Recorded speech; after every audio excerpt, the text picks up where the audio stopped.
So, you don't have any representation and you want to get some. Well, you're in the right place. First of all, if you haven't seen my How to Move to LA and Become an Actor video, I highly recommend watching that first before watching this video. That way you'll be all caught up. There's a lot of new stuff in this video, but again, watch that video first. Cool? Got it? Good. Now that you're back, let's go. So first things first, a little background. I am represented by Carrie Macy Talent Agency for both theatrical and commercial. Theatrical means it is like TV, films, all that stuff, theatrical stuff, and commercial means commercials. Then I'm also represented by Arlene Thornton and Associates for voiceover. They're all based out of Los Angeles, California, and yeah. This video can help you try to get either a voiceover agent or a commercial and theatrical agent and kind of how to navigate that. Also, you don't have to be in LA to do all of this stuff. I feel like people always ask me all the time, can I do this in my hometown? Yes, you can. So all of these steps are still applicable to any place where you are. I know I had an agent when I was younger in Columbus, Ohio, and that actually really got my foot in the door in the industry. So these tips are applicable to you. Yes, even you, living wherever you are. So before I even get into this whole list and all the stuff that I need to cover, the thing that is worth mentioning is you need to have a headshot and a resume before you take or try to get any sort of meetings with an agent. I think the only time I got an agent without a comprehensive resume and headshot was when I was like 12. And even then, in this day and age, would recommend getting good photos of yourself taken before you go in and do plays, all that sort of stuff. If you're really young, there are so many ways that you can help your career keep moving before this step. But I just want you to all be prepared, and I don't want you to waste anybody's time, including your own. So with all those things, we're gonna move on to number one. Agent or manager. What's the difference and which one should you choose? So an agent submits you on roles that you can't submit yourself on, and they're usually state certified or SAG approved as well. So they're watched a little more closely than managers are. A manager will take 10% off the top of all of your earnings in acting or in public appearances, things like that. They might negotiate meetings with agents. They will still submit you on projects. So there's still a lot that a manager can do for you, especially if you're just starting out. So I wouldn't say don't go with a manager. However, I will say them taking 10% off the top of all of your acting stuff can be tough, especially considering the fact that if you're represented by an agent as well as a manager, that means you're only getting 80% of the jobs you book, assuming that that agent got you the job and the manager is still overseeing you. Got it? Me not having a manager means that any job that I book on my own, I get to keep all of that money. So weigh the pros and cons. I will say I learned a lot from my two previous managers that I had. They were very helpful. They took me through a whole lot, but I would still recommend trying to get just an agent first. And I feel like if I get big enough or successful enough where I'm going to a lot of meetings and things like that, and I need someone to oversee both my finances and other meetings and other, on-set duties, then I will seek a manager. But in the meantime, I think if you're just starting out, try to stick with an agent, try to find one that's SAG franchised, and then you won't get screwed. Alrighty, number two, what size agency is best for you? It's not really the size that matters, it's how you use it. Ha ha ha, whatever. No, but really it's more about the roster size and whether or not you have a place on that roster that's unique. So I like to know that my agent doesn't have 5 redheads that look just like me that they're submitting instead of me on all these projects. Because if I can't even audition,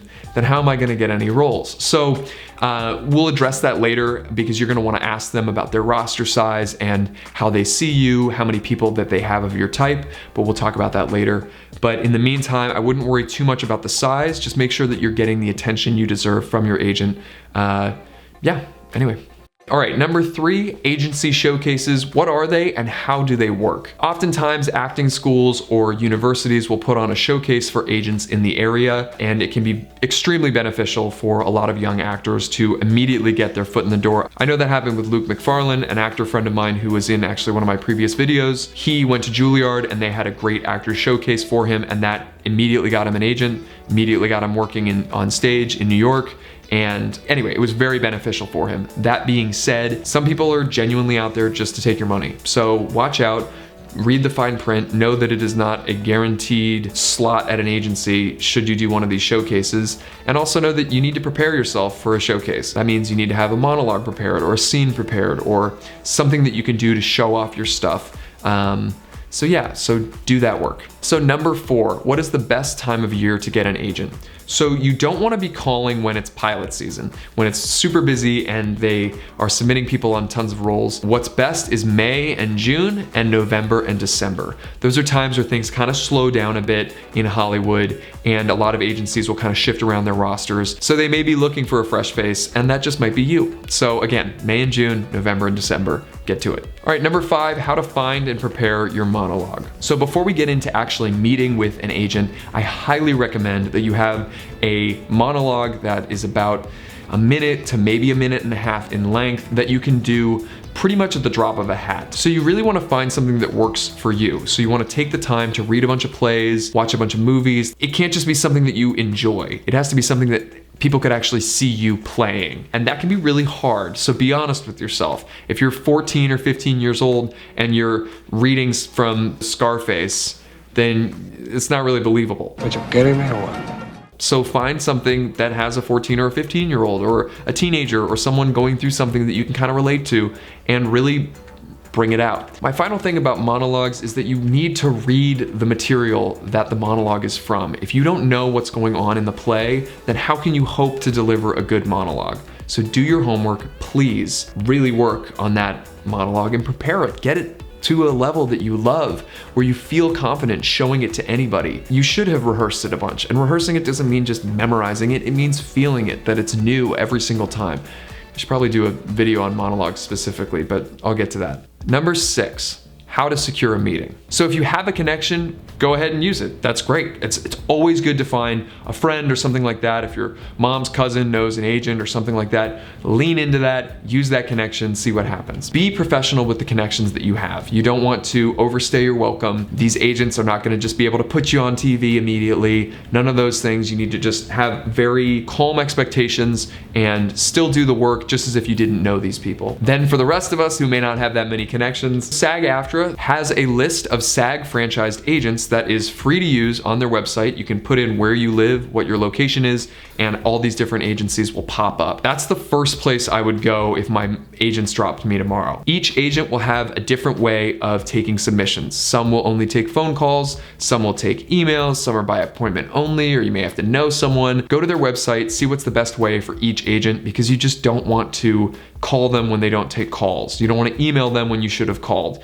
It immediately shows that you don't follow instructions and that you're probably not worth working with. So do your homework. It may take a ton of emails, a ton of cold calls where you just straight up call people, but don't be afraid. Just be professional, be courteous, know that you're worth it, know that you're worth that time, and make those calls, because it's a little nerve-wracking at first, but you will get better at it.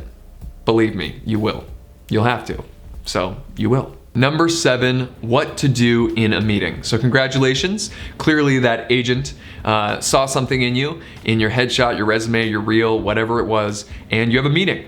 Awesome. Be polite and on time, but no more than 10 minutes early. Dress professionally. You don't need to wear a suit and tie or anything like that, but just wear stuff that's dressy casual, something that fits the mood, but doesn't have any undue wrinkles or anything like that. Look good. What'd you do, jump ship? What? Well, what's with the life preserver? Bring your stuff. Bring a hard copy of your headshot and your resume and have a monologue prepared, but don't throw it in their face. Just wait for them to ask for any of those things. I've had plenty of meetings with agents where they don't ask for a monologue, where they don't ask for a hard copy of your headshot and your resume because they already saw it online. So don't waste their time by offering that stuff. Just let them ask and have it ready to go with a smile. Another thing I do in the meeting is I'd ask them how many people they have that are your type. It's better to find an agent that doesn't have a ton of people that are like you. That way when a role comes down that's perfect for you, you're the first person they call. So ask that question. Don't be afraid to do that.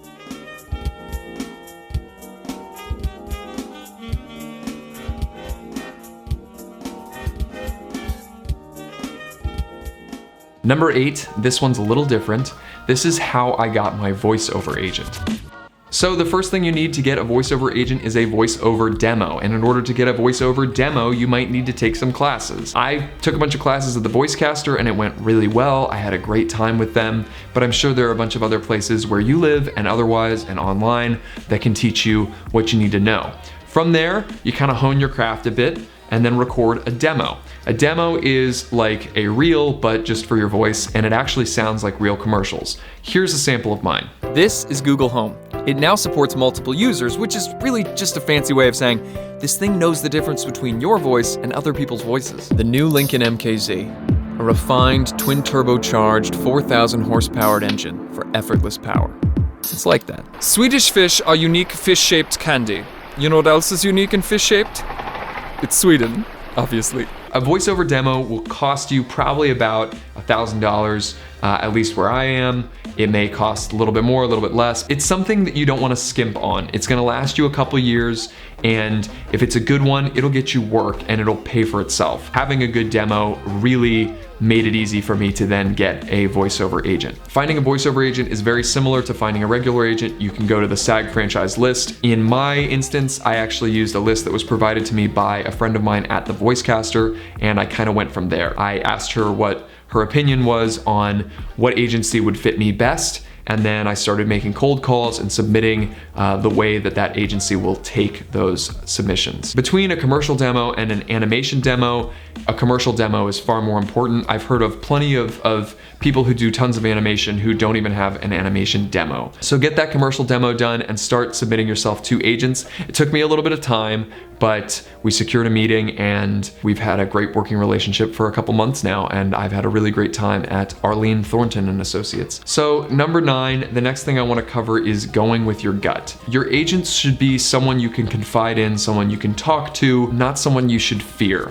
I feel like early on in my career, I was kind of scared of talking to the big adults, be on the phone like kind of shaky and all that stuff, but it's not that big of a deal. Know that they're in your corner, you're working with them, you have a symbiotic relationship. If you start feeling that that's starting to wane, you should have an agent that you can talk to about issues or concerns you may have regarding stuff they may be submitting you on or not submitting you on. It should be just an honest working relationship. It shouldn't be a lot of cloak and dagger BS. If you find that you have an agent that's particularly standoffish or just doesn't fit you, then you can have that frank conversation and it's okay. Which leads me to number 10, professional equals not personal. You can't take these things too personally. If you're turned down for an agent, you just go to a different meeting. You're an actor. Your entire job is based on crazy odds and going out all the time and being told no all the time. So to get turned down by an agent and just quit is ridiculous to me. If you can't handle being told no once,